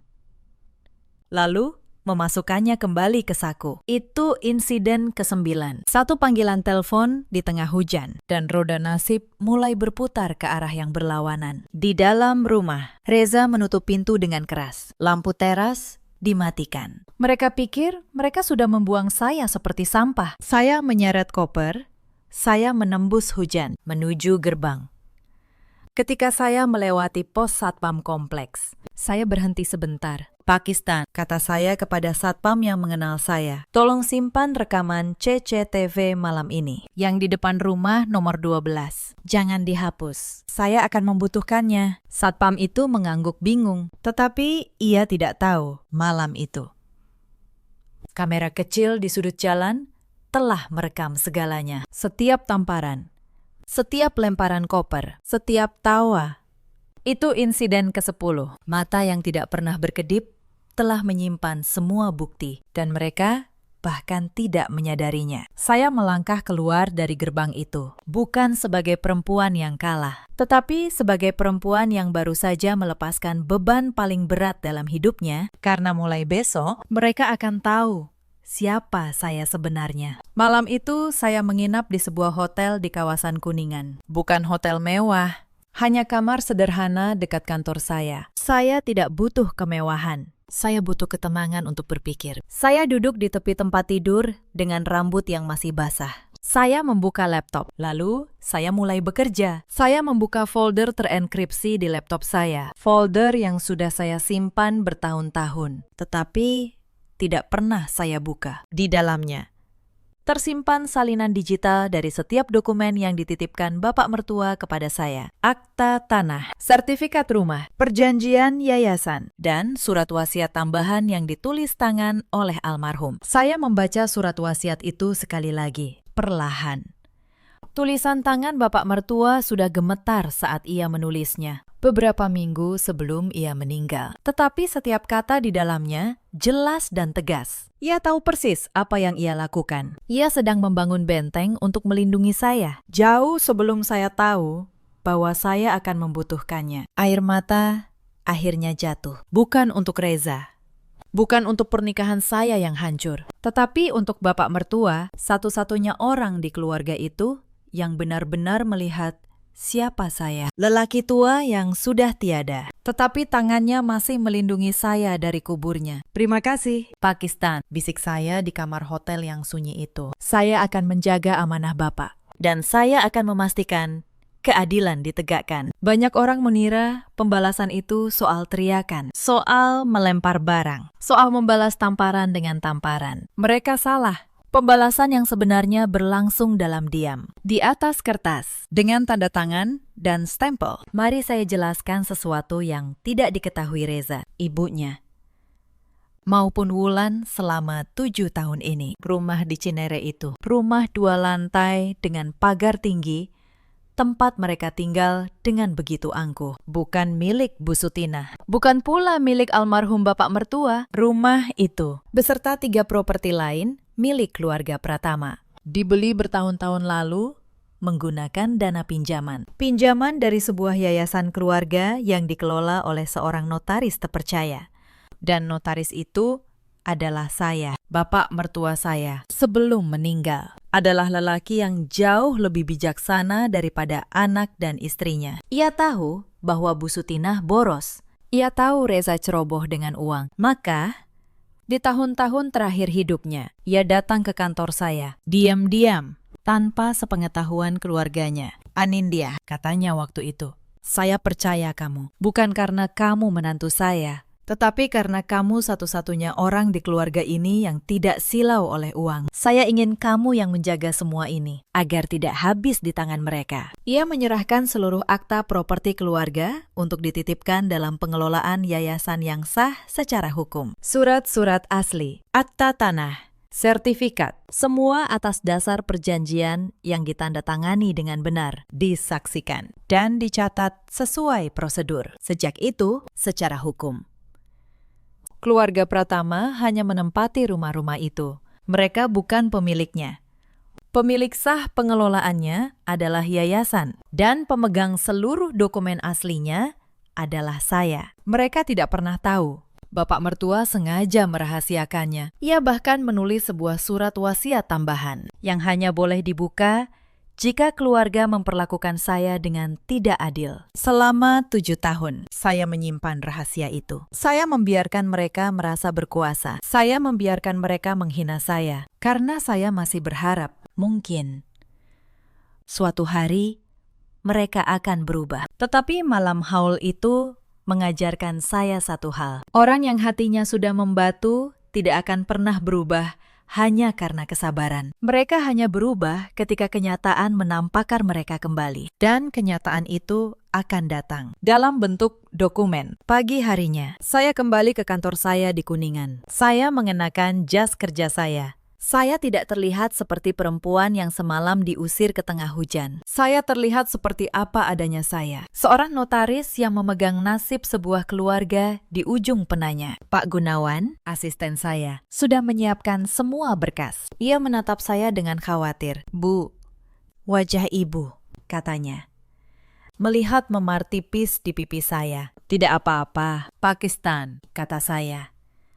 Justru memar ini akan sangat berguna. Tolong, kita foto dulu sebagai dokumentasi. Lalu saya mulai bergerak, bukan dengan amarah, dengan ketelitian seorang profesional. Pertama, saya menghubungi tim hukum yayasan. Saya memberitahukan bahwa keluarga Pratama telah melanggar perjanjian penempatan properti dengan melakukan kekerasan dan pengusiran terhadap pengelola sah. Berdasarkan klausul perjanjian, yayasan berhak meninjau ulang seluruh hak tinggal mereka. Kedua, saya mengirim seseorang untuk mengambil rekaman CCTV dari pos keamanan kompleks. Rekaman yang menunjukkan dengan jelas Reza menampar saya, melempar koper saya, dan mengusir saya ke tengah hujan. Sementara keluarga besar, menonton dan tertawa. Ketiga, saya membuka berkas surat cerai yang dilempar Reza ke meja. Saya hampir tersenyum melihatnya. Surat itu dibuat asal-asalan, tanpa proses pengadilan, tanpa kekuatan hukum apapun. Justru surat itu menjadi bukti bahwa Reza ingin menceraikan saya secara sepihak dan melawan hukum. Semua kepingan sudah di tangan saya, tinggal menyusunnya. 3 hari kemudian, sebuah surat resmi dikirim ke rumah Cinere. Surat dari yayasan dengan kop resmi dan stempel notaris. Isinya singkat namun menghancurkan. Seluruh keluarga Pratama diberi waktu 30 hari untuk mengosongkan properti yang selama ini mereka tempati. Karena hak tinggal mereka telah dicabut sesuai perjanjian yang sah. Saya bisa membayangkan wajah mereka saat membaca surat itu. Dan ternyata reaksi mereka jauh lebih dramatis dari yang saya bayangkan. Sore itu ponsel saya berdering. Nomor Reza. Saya mengangkatnya dengan tenang. Anindya. Suaranya panik. Jauh berbeda dari malam itu. Apa-apaan surat ini? Yayasan mana? Kenapa kami disuruh keluar dari rumah kami sendiri? Rumah kalian sendiri, kata saya pelan. Mas Reza, coba periksa sertifikat rumah itu. Apakah ada nama kamu di sana? Atau nama ibumu? Hening sejenak di seberang telepon. Saya bisa mendengar napasnya yang memburu. Itu rumah keluarga kami, katanya. Mulai tidak yakin. Bapakmu sebelum meninggal menitipkan seluruh harta keluarga kepada sebuah yayasan, kata saya, agar tidak habis di tangan kalian. Dan notaris yang ia percaya untuk menjaga semua itu adalah saya, istri yang kalian usir ke tengah hujan 3 hari lalu. Telepon itu terdiam total. Selama 7 tahun, lanjut saya. Kalian mengira kalian memberi saya tempat tinggal. Padahal saya yang menjaga atap di atas kepala kalian. Saya yang menutup utang-utang yang tidak kalian ketahui. Saya yang membuat keluarga ini tetap berdiri secara hukum. Anindya, tunggu. Suaranya berubah memohon. Kita bisa bicara baik-baik. Kamu istriku. Bukan. Potong saya. Kamu sendiri yang menyodorkan surat cerai di depan keluargamu. Sambil menampar saya hanya menghormati keputusanmu. Mas, saya menutup telepon. Tetapi pembalasan saya belum selesai. Karena saya tahu, keluarga seperti mereka tidak akan menyerah hanya dengan 1 surat. Mereka akan datang.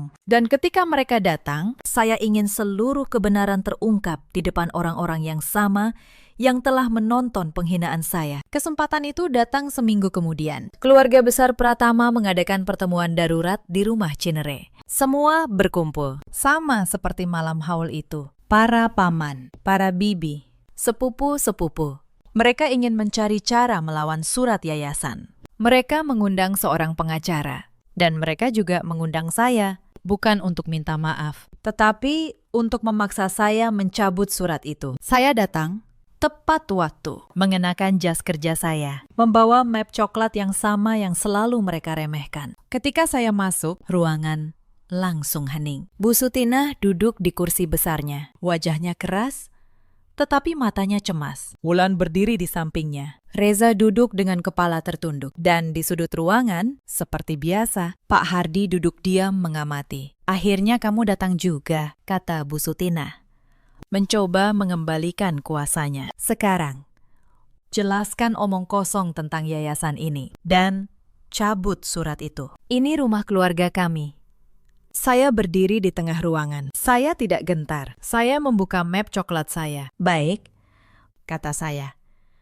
Saya akan menjelaskan, tetapi tolong jangan ada yang menyela sampai saya selesai. Saya mengeluarkan lembar pertama, sertifikat asli rumah Cinere. Ini sertifikat rumah ini, kata saya. Mengangkatnya agar semua bisa melihat. Perhatikan baik-baik. Atas nama siapa pengelolaannya? Yayasan Pratama Sejahtera. Bukan atas nama Bu Sutinah. Bukan atas nama Reza. Para tamu mulai berbisik. Bu Sutinah menyambar sertifikat itu. Tangannya gemetar membacanya. Ini palsu, katanya. Tidak. Bu, kata saya, tenang, itu asli, Dan saya, sebagai notaris yang mengesahkannya, bisa membuktikannya di pengadilan manapun. Bapak mertua saya yang menitipkannya, karena ia tidak percaya harta ini aman di tangan kalian. Saya mengeluarkan lembar kedua, sebuah surat dengan tulisan tangan. Dan ini, kata saya, adalah surat wasiat tambahan dari almarhum. Beliau menulisnya sendiri. Saya hanya boleh membukanya jika keluarga ini memperlakukan saya dengan tidak adil. 7 hari lalu, kalian memenuhi syarat itu. Saya mulai membacanya. Suara saya tenang. Tetapi setiap kata jatuh seperti palu kepada keluargaku. Jika kalian membaca surat ini, berarti kalian telah menyakiti Anindya, satu-satunya orang yang kupercaya. Ketahuilah, seluruh harta keluarga ini sudah kuserahkan pengelolaannya kepada yayasan di bawah pengawasan Anindya. Bukan karena ia menantu, tetapi karena ia jujur. Jika kalian mengusirnya, kalian mengusir diri kalian sendiri dari atap ini. Ruangan hening total. Hanya terdengar suara hujan yang kembali turun di luar. Bu Sutinah jatuh terduduk di kursinya. Wajahnya pucat pasi. Wulan menutup mulutnya dengan tangan. Reza menatap lantai. Tidak berani mengangkat wajahnya. Tetapi saya belum selesai. Dan untuk malam haul itu, kata saya, mengeluarkan ponsel saya punya sesuatu untuk diperlihatkan kepada seluruh keluarga. Saya memutar rekaman CCTV di layar kecil itu. Semua bisa melihat dengan jelas. Reza menampar saya. Koper saya dilempar ke teras. Para tamu mengangkat ponsel dan tertawa. Sementara saya berdiri sendirian di tengah hujan. Inilah yang kalian lakukan, kata saya, kepada perempuan yang selama 7 tahun menjaga atap di atas kepala kalian. Rekaman ini juga sudah saya simpan sebagai bukti, bersama foto memar di pipi saya. Jika kalian ingin melawan secara hukum, silahkan. Tetapi saya rasa kalian tahu bagaimana akhirnya. Tidak ada yang berani bicara. Lalu, dari sudut ruangan, terdengar suara. Pak Hardi berdiri. Lelaki tua yang selalu diam itu akhirnya membuka mulutnya. Anindya benar, katanya. Suaranya berat dan tegas. Saya tahu semuanya sejak awal. Semua mata beralih kepadanya. Terkejut. Almarhum adik saya, lanjut Pak Hardi, datang kepada saya sebelum ia meninggal. Ia memberitahu saya tentang yayasan ini. Ia memberitahu saya bahwa Anindya yang akan menjaganya. Dan ia meminta saya untuk diam dan mengamati. Untuk melihat apakah kalian layak menerima warisan ini atau tidak. Pak Hardi menatap Bu Sutinah dan Reza satu persatu. Selama bertahun-tahun, saya datang ke setiap acara keluarga hanya untuk mengamati. Dan malam haul itu, saya melihat segalanya. Saya melihat bagaimana kalian menampar, menuduh, dan mengusir perempuan yang tidak bersalah. Saya melihat kalian merekamnya sambil tertawa. Saat itu, saya tahu kalian sudah gagal dalam ujian yang ditinggalkan adik saya. Ia berjalan mendekat ke Anindya, lalu mengangguk hormat. Apapun keputusanmu, Nak, saya mendukungmu. Karena kamu satu-satunya yang menjaga kehormatan keluarga ini. Bahkan saat kehormatanmu sendiri diinjak-injak. Saat itulah Bu Sutinah pecah. Air matanya mengalir. Ia yang tadinya begitu angkuh, kini menangis seperti anak kecil. Anindya, tolong, isaknya. Ibu salah, ibu khilaf. Jangan usir kami. Kemana kami akan tinggal? Reza ikut bersuara. Suaranya bergetar. Anindya, saya minta maaf. Saya bodoh. Saya tertipu oleh Wulan dan ibu. Tolong, beri saya kesempatan. Saya menatap mereka. Orang-orang yang seminggu lalu melempar koper saya ke tengah hujan, yang sekarang berlutut memohon. Dan saya merasakan sesuatu yang aneh. Bukan kepuasan, bukan dendam, hanya kelelahan yang dalam. Saya tidak menjawab dengan segera. Saya membiarkan keheningan menggantung. Membiarkan mereka merasakan sedikit dari apa yang saya rasakan selama 7 tahun. Bu Sutinah, kata saya akhirnya. 7 tahun lalu, saya datang ke keluarga ini dengan hati terbuka. Saya menyapa ibu dengan hormat. Saya membantu di dapur. Saya menutup mata atas setiap hinaan dan apa yang ibu berikan kepada saya. Ibu menyebut saya pohon mandul. Ibu melarang saya menyentuh meja haul karena katanya saya pembawa sial. Bu Sutinah menunduk, tidak berani membantah. Dan kamu, Mas Reza? Saya menoleh ke arah suami saya. Setiap kali ibumu menghina saya, kamu diam. Setiap kali Wulan memfitnah saya, kamu percaya. Dan di malam haul, kamu menampar saya, lalu melempar surat cerai ke wajah saya. Sekarang kamu memohon, sekarang kamu menyebut saya istrimu. Reza tidak bisa menjawab. Air matanya jatuh.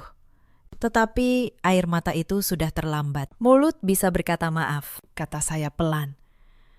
Tetapi hati yang sudah luka tidak akan pulih hanya karena satu kata. Itulah yang kalian tidak pernah pahami. Lalu, saya menatap Wulan, adik ipar yang menjadi sumber dari banyak fitnah. Wulan, kata saya, kamu yang menjatuhkan foto itu. Lalu menuduh saya.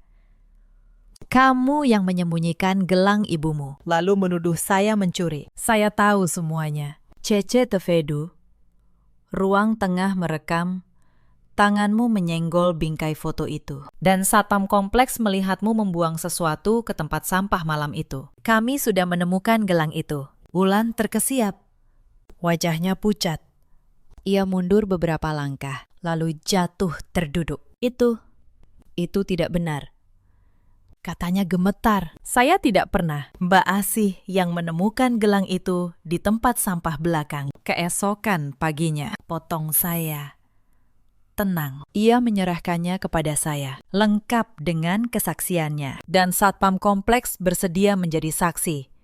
Bahwa malam itu hanya kamu yang keluar ke halaman belakang sebelum gelang itu dilaporkan hilang. Saya menatap Wulan tepat di matanya. Selama bertahun-tahun, kamu membangun hidupmu di atas fitnah. Kamu membakar telinga ibumu dengan bisikan-bisikan. Kamu memanfaatkan kelemahan kakakmu, tetapi kamu lupa satu hal. Wulan, orang yang biasa berbohong selalu meninggalkan jejak. Dan orang yang biasa diam seperti saya justru paling jeli membaca jejak itu. Wulan tidak bisa berkata apa-apa lagi. Ia hanya menutup wajahnya dengan kedua tangan. Untuk pertama kalinya, kelicikannya tidak lagi punya tempat untuk bersembunyi. Bu Sutinah menoleh ke arah putrinya dengan tatapan tidak percaya. Wulan, apa yang dikatakan Anindya itu benar? Wulan tidak menjawab.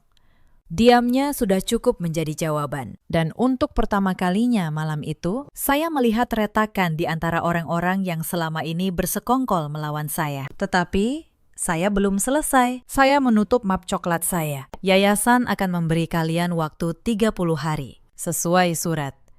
Setelah itu, rumah ini akan dikelola sebagaimana mestinya. Kalian boleh mencari tempat tinggal sesuai kemampuan kalian sendiri. Untuk pertama kalinya dalam hidup kalian, kalian akan tahu rasanya berdiri tanpa atap yang dijaga orang lain. Saya berbalik menuju pintu. Di belakang saya, terdengar isak tangis Bu Sutinah dan suara Reza yang memanggil nama saya berulang kali. Tetapi saya tidak menoleh lagi. Pak Hardi mengiringi saya sampai ke pintu. Kamu lebih kuat dari yang adik saya bayangkan. Nak, katanya pelan. Saya hanya lelah. Pakistan, jawab saya jujur. Tetapi terima kasih sudah percaya pada saya. Saya melangkah keluar. Kali ini hujan sudah reda. Langit mulai cerah dan untuk pertama kalinya dalam 7 tahun, saya merasa bisa bernapas dengan lega. Beberapa bulan kemudian, hidup saya berubah sepenuhnya. Saya tidak kembali ke keluarga Pratama. Saya mengurus perceraian secara resmi, melalui prosedur yang benar. Dan kali ini, di atas kertas yang sah, dengan tanda tangan yang saya hormati. Saya kembali menjadi Anindya Kusuma seutuhnya. Bukan menantu siapapun, bukan beban siapapun. Kantor notaris saya semakin berkembang. Yayasan yang dititipkan bapak mertua saya kelola dengan jujur, persis seperti amanahnya. Sebagian hasilnya saya alirkan untuk membantu perempuan-perempuan lain yang terjebak dalam pernikahan yang menyakitkan, agar mereka tahu hak-hak hukum mereka, agar mereka tidak mudah diinjak seperti saya dulu. Lalu, bagaimana dengan keluarga Pratama? Bu Sutinah pindah ke sebuah rumah kontrakan kecil di pinggiran kota. Kemewahan yang selama ini ia banggakan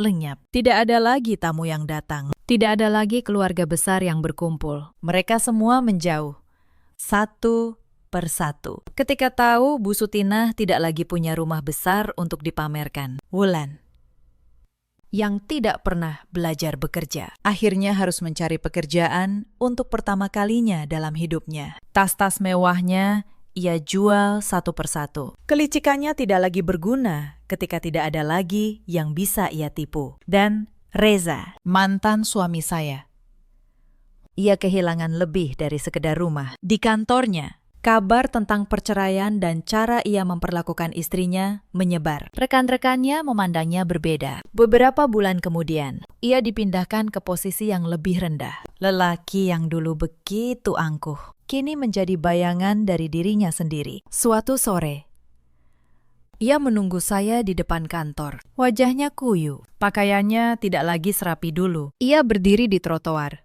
di bawah pohon, dengan payung yang ujungnya sudah patah. Ia terlihat jauh lebih tua dari usianya. Bahunya membungkuk, seolah memikul beban yang tak terlihat. Lelaki yang dulu berjalan dengan dada membusung, kini berdiri dengan kepala tertunduk, menunggu seorang perempuan yang pernah ia lempar ke tengah hujan. "Anindya," katanya, "saya masih mencintaimu. Bisakah kita mulai lagi?" Saya menatapnya cukup lama. Lalu, saya tersenyum. Senyum tenang seorang perempuan yang sudah berdamai dengan masa lalunya. "Mas Reza," kata saya, "kamu tidak mencintai saya. Kamu mencintai apa yang ternyata saya miliki. Kalau malam haul itu, kamu tahu siapa saya. Kamu tidak akan menampar saya. Kamu akan berlutut.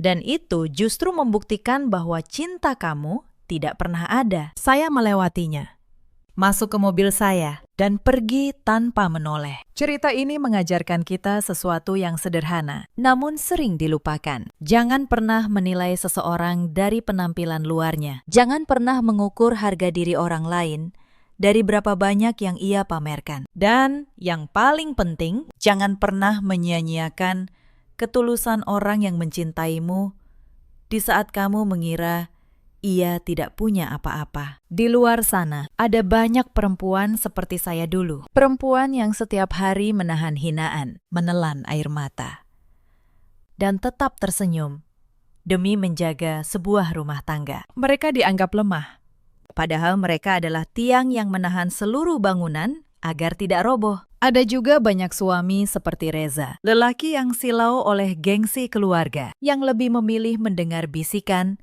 daripada melihat pengorbanan istrinya sendiri. Mereka baru menyadari nilai sang istri ketika ia sudah pergi, dan saat itu semuanya sudah terlambat. Dan ada pula para ibu mertua seperti Bu Sutinah yang mengukur seorang menantu dari kemampuannya melahirkan atau dari seberapa kaya keluarganya. Mereka lupa bahwa menantu yang paling tulus justru sering datang dalam wujud yang paling sederhana. Mereka sibuk mencari kesalahan, sampai lupa mensyukuri kebaikan yang ada tepat di depan mata mereka. Dan ketika kebaikan itu pergi, barulah mereka menyadari betapa berharganya ia. Tetapi penyesalan, seperti yang kita tahu, selalu datang terlambat. Saya tidak membenci mereka, sungguh. Membenci hanya akan menahan saya di masa lalu. Saya memilih untuk melepaskan, bukan untuk mereka, tetapi untuk diri saya sendiri. Karena seorang perempuan yang ingin maju tidak boleh terus menoleh ke belakang, ke arah orang-orang yang pernah menjatuhkannya. Dalam hidup, kita selalu punya pilihan. Memilih untuk menghormati, atau memilih untuk menghina. Memilih untuk bersyukur, atau memilih untuk serakah. Dan roda kehidupan akan selalu berputar, mengembalikan setiap pilihan itu kepada kita, cepat atau lambat. Kesombongan bisa menjatuhkan seseorang ke titik terendah hanya dalam sekejap mata. Dan ketulusan, sekecil apapun, akan selalu menemukan jalannya untuk dibalas dengan kebaikan. Bagaimana menurut kalian? Apakah keputusan saya sudah tepat? Atau kalian punya kisah serupa yang ingin kalian ceritakan? Tuliskan di kolom komentar. Terima kasih sudah menemani sampai akhir. Sampai jumpa di kisah berikutnya.